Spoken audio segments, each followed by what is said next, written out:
How to redeem code on Steam Mobile.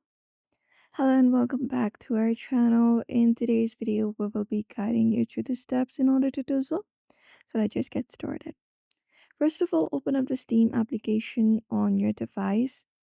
You may just go ahead and tap on the app and open it up on your mobile device first, and then log in into your account.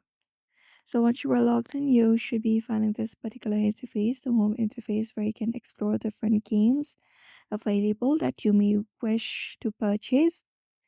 So now if you'd like to redeem the code, at the very top you should be finding a menu wish list and wallet.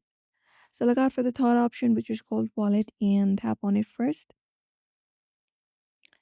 and that will open up this section right here where you can add funds to your Steam wallet.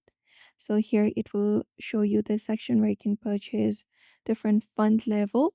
But if you'd like to redeem a code, you should be finding option called redeem a Steam gift card or wallet code.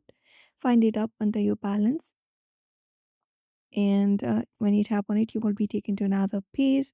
Now here you can go ahead and input your code in the Steam wallet code box right here. After that, continue the process, and once you complete it up, it will basically let you enter your Steam wallet code to add funds to your Steam wallet. So this is how you do it. You may follow up this method if you'd like to use code on Steam as well. So I hope this information was helpful. Give it a thumbs up and subscribe for more tips and tutorials.